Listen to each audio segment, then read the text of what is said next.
of them won't take the entire day, or to borrow a phrase from Mr. Steele, God forbid, more than a day. Do you have the next witness available tomorrow as well? We are attempting to secure a person who's not trying to be secured, but who is under subpoena. Okay. And we also have Mr. Thomas Burnett. Okay. So you'll have somebody available tomorrow. We do. Do that. Okay. Yes. Yeah. Yes, sir. Well, we had heard that he was in the hospital, but the truth of the matter is he hasn't been out of the hospital.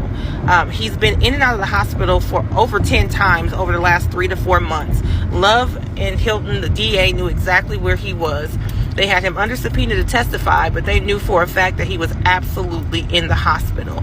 Matter of fact, getting a transfusion. This man has sickle cell. But what do? They show up at his girlfriend's home. They show up at her job. I believe she's in the Army.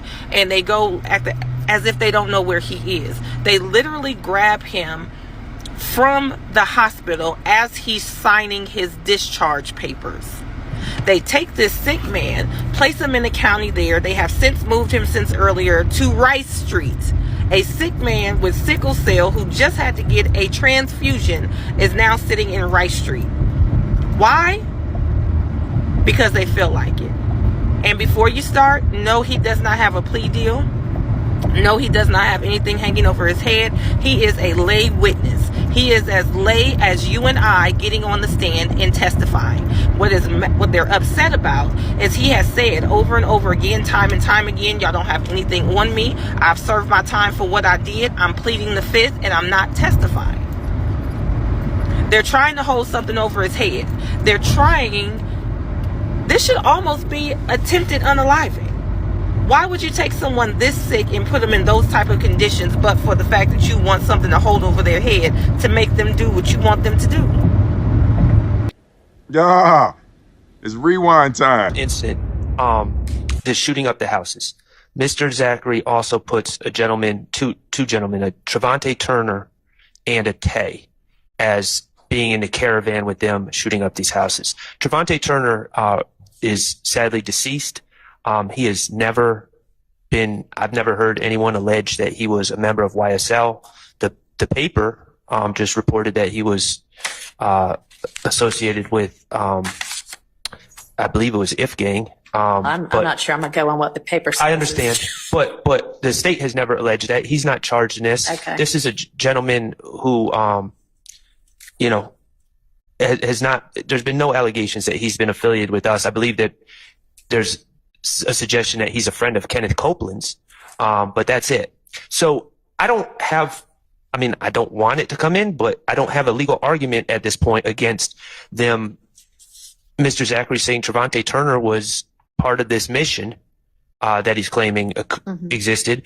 But at the times that I highlighted that I have a problem with, it's talking about a wholly unrelated incident where Trevante Turner, who's not one of us, and Shell Kell, who is Kelvin Watts, were having their own side beef and shooting at each other. And I believe Trevante was shot maybe by Shell Kell. Mr. Watts was maybe shot by Trevante, but it has nothing to do with this indictment. It's not alleged as an overt act, and it has nothing to do with, if I were to, for the purposes of argument, agree that there's a group called YSL and it's a criminal street gang, which obviously is the issue here, this incident would have nothing to do with that. And it's just talking about, and they're just really treating it as small talk. That he's telling a story and then it's a little aside about Trevante, which has nothing to do with this case. All right, Ms. Lett, what do you have to say about that? We had served in discovery a PowerPoint that involves, just as it relates to the assertion by Mr. Sharp that Trevante Turner was not associated with YSL. And in that PowerPoint that we served, we reflect on one of the slides at January 27 of 2015 incident 150262801 on Stanhope Circle, where shots were fired, specifically where Trevante Turner was shot.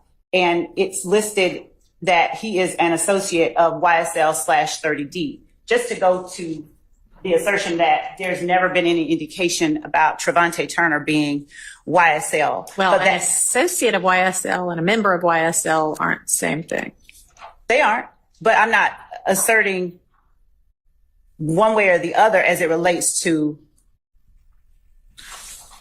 associate or member with respect to Trevante Turner. What I'm saying is that in saying that they tried to say we did it, Quindarius Zachary, when we charge the gang act, associate or member, it doesn't matter. Associates commit acts with the gang. So it doesn't in any way cut against, is my position, my argument that in saying they try to say we did it, he's not just talking about a random group of men. He's talking about them as a group that operates as YSL is the argument that I would make. Well, Who's the they here? The person. Go ahead. she does. So, All right, let me. so if gang is the gang that So they're is that the they here? This is the associates part of the gang yes. that there's the alleged beef back and forth Yes. and the series of shooting. The members that are involved in this little, even if it's a side incident, are all that gang? Yes. Okay. Well, if that's the money line, they tried to say, like, how's that admissible? They tried to say we did it. I mean, false accusations by an unnamed group about something that the declarant, in this case, Mr. Zachary, is actually saying they were wrong about. How's that admissible to anything? And if that's the key section, that's inadmissible in itself. But I think this whole section is just wholly irrelevant, and it confuses the issues. And if the court goes on further down, and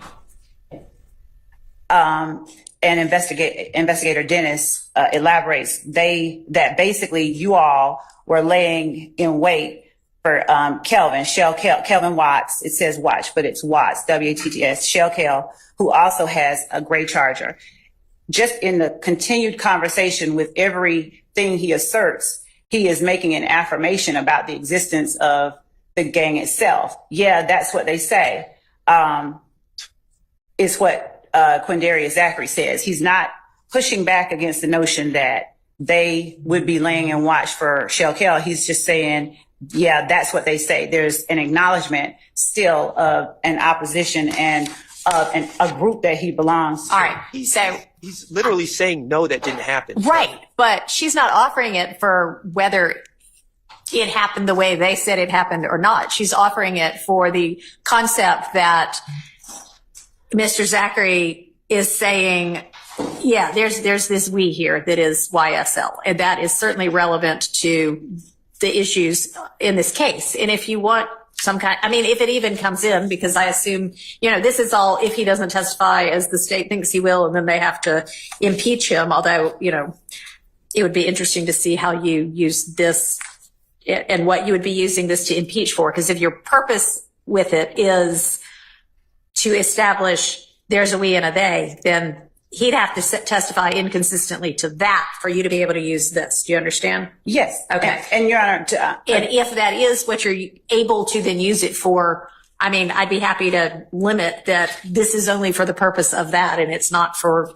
whatever may or may not have happened with regard to some side shooting incident. And let me just say that in his statements, Mr. Zachary, in his statements, and if he testified, I anticipate, he doesn't deny that there's a group called YSL. Right. He doesn't deny any of this. So I don't think that these issues are really. Yeah, that's what I'm saying is this one may be one that never materializes, because I would say this is potentially admissible as impeachment on the issue that you're saying you want it for, not anything as to whatever this actual shooting is. Understand? yes. And my understanding about the exercise overall is just to identify those portions that just absolutely cannot come in. Right. So I don't want you up here saying, so, hey, tell me about this time that, you and whomever were involved in this shooting with the, and whatever it is. So unless, I understand fully. Like, Then in he other words, says something different. don't try to impeach him just to get in some ancillary, otherwise inadmissible thing. Correct. Yes. Impeach him just to get in some ancillary, otherwise inadmissible thing. Correct. Yes. Impeach him just to get in some ancillary, otherwise inadmissible thing. Correct. Yes. Okay. You think this is gonna make him not plead the fifth? Now, in further news, we talked about, especially if you with me, you part of the family, we have talked about how did they even get these wiretaps? How does Gaither somehow magically get all the information from everybody? What is it about Gaither that everybody just tell her all the business? Say, hold up, wait a minute, something ain't right. Well, we found out today.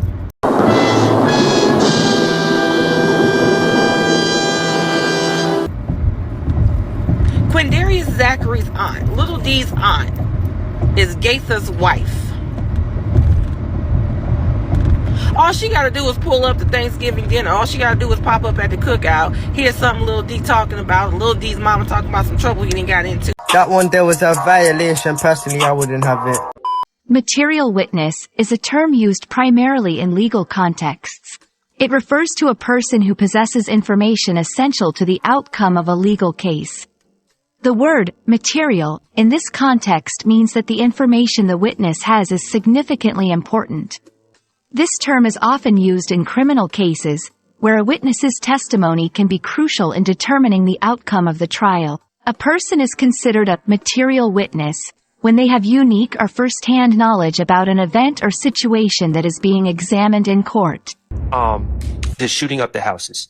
Mr. Zachary also puts a gentleman, two gentlemen, a Trevante Turner and a Tay, as being in the caravan with them shooting up these houses. Trevante Turner is sadly deceased. He has never been, I've never heard anyone allege that he was a member of YSL.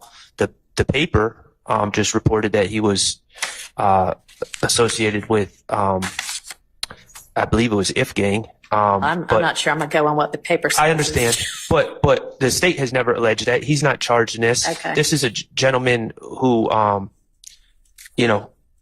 has not, there's been no allegations that he's been affiliated with us. I believe that there's a suggestion that he's a friend of Kenneth Copeland's, but that's it. For example, if someone witnessed a robbery and could identify the robber, they would be a material witness in that robbery case. Their testimony is critical because it directly affects the case's resolution. Being a material witness can have legal implications. In some situations, if the court believes that the witness might not appear at the trial, they can issue a material witness warrant. This warrant allows the authorities to detain the witness to ensure they testify. It's a measure used to prevent someone essential to a case from avoiding their legal responsibilities. To help you better understand, let's look at some examples. 1. The police considered her a material witness because she saw the suspect leave the scene. 2. As a material witness, John was asked to testify about what he observed on the night of the incident. Call my phone, tell them I'm getting arrested. Give me your phone. Let me call my phone. Give me your phone, sir. Let me call my phone. Give me your phone. I'm about to I give gotta you pat phone, you man. down. I ain't Mrs. running, Zachary. Man. Yo, hit that light for a deal with Christian. Yo, for a deal with Christian. Smash that bell for DWC. Yo, smash it. Just smash it. Hit that light for a deal with Christian. For a deal with Christian. Smash that bell for DWC. Yo, smash it. Just smash it. Hit that light for a deal with Christian.